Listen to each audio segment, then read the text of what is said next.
프루스트의 삶 전체를 세 가지로 좀 나눠보려고 합니다. 하나는 뭐냐 하면 누구나 그렇죠. 뭐 유년이라는 시기가 있습니다. 유년. 근데 마셀 프루스트에게서처럼 유년이 그렇게 중요한 그런 그 사람이 또 그렇게 많지 않을 수도 있어요. 그래서 프루스트의 삶은 아마 50살인가 51살에 죽었을 텐데 그건 뭐 짧은 생애 아니겠습니까? 짧은 생애인데 그 시기를 크게 세 개로 나누면 유년의 시기가 있습니다. 유년의 시기. 물론 이 유년의 시기가 뭐 언제까지나 볼 수 있겠지만 제가 볼 땐 그 시기는 말하자면 이제 그 어머니 품속 공간이라고 하는 거를 이제 담보할 수 있었던 이제 그 공간으로 볼 수 있습니다. 그 다음에 소위 청년의 시기가 있습니다. 청년.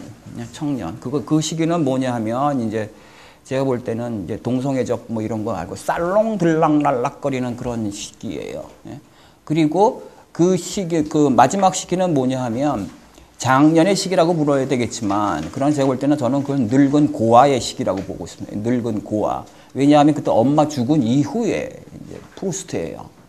그래서 이 늙은 고아 그때 비로소 탯줄이 끊어져가지고 그래서 탯줄이 끊어졌으면 뭡니까 그때 좀 막 자라날 수가 있어야 되는데 포동포동하게 그렇잖아요. 근데 딱 거울 보니까 늙어버렸다. 이게 어떻게 살아요 이 사람? 예? 늙어서 탯줄 끊어지면 참 곤란할 것 같아, 그렇죠? 제가 쓴 에세이에도 나오지만 롤랑 바로트도 비슷한 거예요, 그렇지?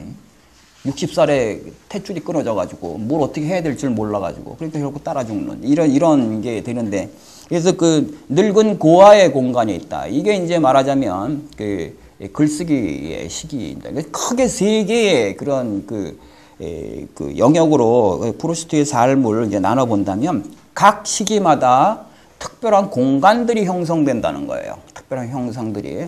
그래서 유년의 공간들을 보게 되면 이제 어머니 품속 공간이라는 게 있고 그리고 이 어머니 품속 공간이 이게 변주가 되면서 다른 몇 개의 공간들이 나오는데 하나는 그거 다음에 그 레오니 고모의 그런 방이라고 하는 그래서 그 우리가 그 마들렌 체험에 가게 되면 마지막에 막 너무 기쁜 그런 그 환희를 느끼는데 근데 이 환희가 도대체 어디서 오는 걸까 막 생각하죠. 그다음 마지막에 맞아 이 기억이 무언지를 알게 되는데 그게 뭡니까? 레오니 고모가 찾아가면 주던 보리수 차에다가 담가주던 마들렌 과자구나 이걸 알거든요.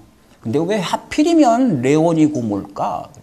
왜 레오니 고모가 떠오르냐 그 얘기죠. 근데 우리가 그 앞에 보게 되면 레오니 고모의 방이라는 게 있습니다. 이게 이상한 방.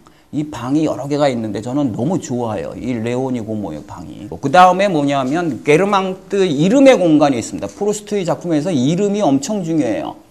게르망트 공작, 이 게르망트라고 하는 이게 불란서어로는 굉장히 좀 잘 안 쓰는 그런 이름인데 그것이 가지고 있는 뭡니까? 어떤 그 태고성 같은 게 있습니다. 게르망트. 그 아이는 이걸 듣고 뭐 보지도 않고 그리고 사람이 뭔지도 모르는데도 그 이름을 가지고 상상 공간을 만들죠. 특히 망트. 그래서 그것이 그 음성성. 우리가 말은 사실 음성성부터 시작하는 목소리부터 시작하는 거잖아요. 문자로부터 시작하는 게 아니에요.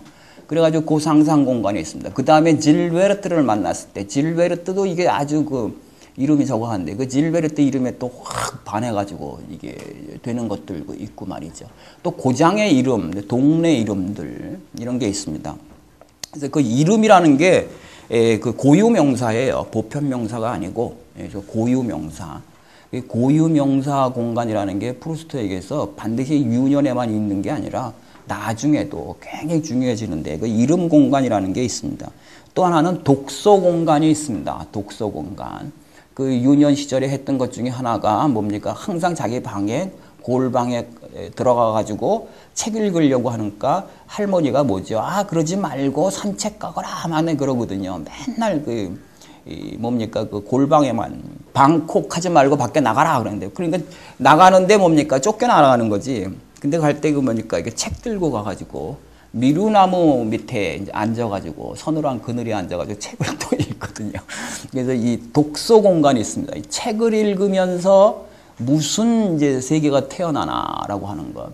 그러니까 유년의 공간 뭐 다른 거 찾아봐도 있겠지만 그러나 유년의 공간들을 보게 되면 그 가운데 맨 중심에 어머니 품속에 있습니다. 어머니 품속.